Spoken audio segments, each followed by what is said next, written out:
habit nomor 1 ya, study and write rules. Nah, bicara tentang habit nomor 1 ini adalah habit yang paling dasar, habit yang paling basic. Artinya apa? Sebelum Anda membeli sebuah saham, Anda harus tahu dulu apa yang akan Anda beli sebelum Anda berinvestasi, bahkan investasi properti dan investasi yang lain. Anda harus tahu dulu ini apa sih yang Anda akan beli. Warren Buffett mengatakan bahwa the risk comes from of not knowing what you are doing. Ya, jadi kalau Warren Buffett mengatakan risk comes from of not knowing what you are doing itu artinya apa? Nah, artinya Pak Tung di dalam salah satu buku saya, Tung Desemparinya dalam salah satu buku saya, buku yang hitam itu, mengatakan dalam sebuah testimoninya, beliau mengatakan bahwa saham itu nggak berbahaya. Yang berbahaya adalah apa? Kebodohan kita. Jadi yang pertama adalah Anda mesti ketahui dulu peraturan-peraturannya. Peraturannya gimana? Yang pertama, kalau Anda mau long term investing, aturannya beda dengan trading. Anda mesti tahu dulu bedanya antara long term investing dan juga dengan trading. Nah, kalau Anda mau tahu bedanya apa, Anda bisa baca di buku saya, Smart Trader Risk Investor, atau Anda bisa coba belajar dari online class ya di ellendesmi.com/online class kalau nggak salah ya di situ. Nah, jadi Anda mesti tahu dulu bedanya antara trading dengan investing karena dua mindset ini sangat-sangat berbeda sekali. Anda harus tahu dulu siapa sih diri Anda sebenarnya dan strategi apa yang Anda akan anut ya. Jadi kalau saya dengan teman saya yang lain mungkin aja strateginya bisa jadi berbeda ya. Jadi contohnya kalau Anda mau berinvestasi jangka panjang, pilihan sahamnya ya pilihan saham untuk investasi jangka panjang. Kalau Anda mau trading, pilihan sahamnya adalah saham-saham untuk trading. Contohnya, kalau Anda untuk investasi jangka panjang, saya lebih sarankan untuk investasi di saham-saham berkapitalisasi besar atau saham-saham blue chip, saham-saham yang sifatnya defensif dan tidak cyclical. Kenapa demikian? Karena ya kita maunya untuk long term investing, kita nggak mau setelah beberapa tahun kita pegang saham tersebut kemudian jatuh. Nah, salah satu hal yang terpenting adalah kalau Anda mau long term investing, jangan pilih saham-saham yang cyclical, yang contohnya adalah saham-saham komoditi, ya contohnya saham-saham komoditi, dan ini akan sangat berbeda sekali dengan trading. Nah, untuk trading justru malah di Premium Access, yang belum join Premium Access bisa join di premiumaccess.id, ya. Nah, sekali lagi, nah kalau Anda di Premium Access, Anda malah direkomendasi untuk besok, rekomendasi Premium Access itu bocoran buat besok ya. Ini banyak saham-saham dari sektor agriculture ya, sektor agriculture, sektor CPO ya. Jadi besok banyak saham dari sektor CPO yang direkomendasi. Karena apa? Karena untuk trading kita cuma fokus untuk pergerakan harga sahamnya, kenaikan harga saham dalam jangka pendek dan jangka menengah. Jangka pendek beberapa hari, jangka menengah mungkin beberapa bulan.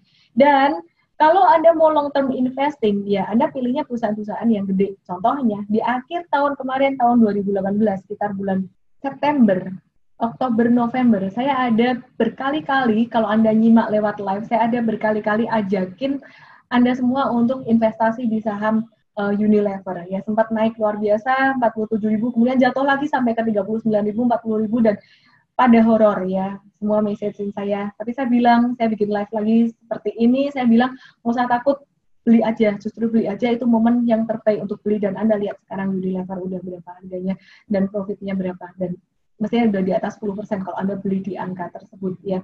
Dan saya juga turut menikmati keuntungannya. Rules-nya juga beda. Kalau Anda beli saham-saham blue chip, Anda bisa beli dengan jumlah yang lebih banyak ya. Dengan jumlah yang lebih banyak Anda bisa beli miliaran.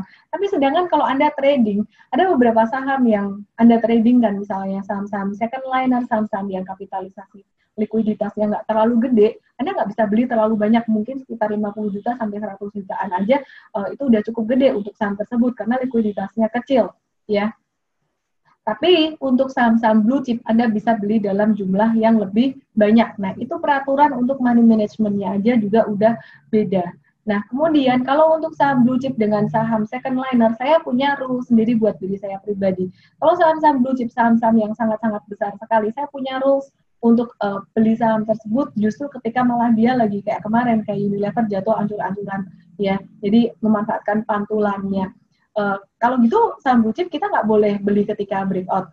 Boleh-boleh aja sih sebenarnya nggak masalah. Cuman nariknya sebenarnya naiknya agak-agak nggak terlalu kencang ya. Jadi untuk trading breakout itu akan lebih kencang ketika Anda pilih saham-saham second liner, naiknya akan jauh lebih cepat. Jadi rules-rules seperti ini yang Anda mesti pelajari dan Anda mesti tulis dulu ya. Jadi ya ada banyak rules dan nanti saya akan share di workshop Super Trader ya, workshop Super Trader nanti tanggal 16 sampai 18 Maret, ada 3 hari.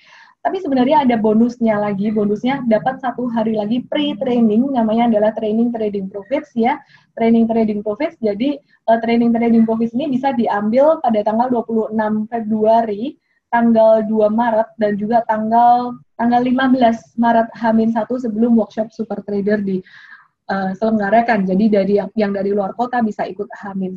Yang sibuk kerja bisa ikut tanggal 26 atau tanggal 26 Januari atau tanggal 2 Februari. Oke. Nah, saya akan lanjut lagi. Habit nomor 1 ya. Kebiasaan nomor 1 adalah mempelajari, belajar, dan menulis peraturan Anda. Nah, last week saya ada cerita tentang sebelum Anda trading, Anda mesti tulis dulu berapa banyak jumlah uang yang Anda akan pakai, kemudian berapa banyak exposure-nya, kemudian risikonya, kemudian position sizing-nya. Artinya apa? Saya ulang dikit. Capital artinya jumlah uang yang akan Anda masukkan di saham itu sebaiknya jangan terlalu gede, tapi yang penting Anda nyaman dulu. Ya, yang penting Anda nyaman dulu. Logikanya kalau sampai ada apa-apa dengan uang ini, ya udahlah, nggak apa-apa. Nggak mengganggu kehidupan Anda.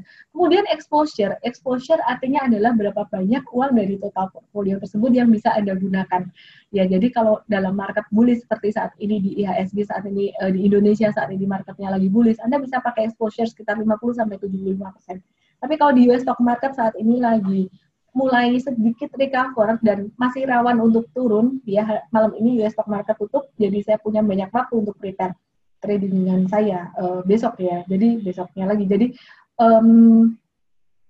untuk US stock market saya pakai exposure nggak lebih dari 25%, bahkan batas saya dari 25%, bahkan saya lihat saat ini exposure saya yang saya pakai itu baru sekitar 15%-an ya. Jadi yang mau lihat screen share bisa langsung join webinar di ellendesmi.com/webinar, ellendesmi.com/webinar.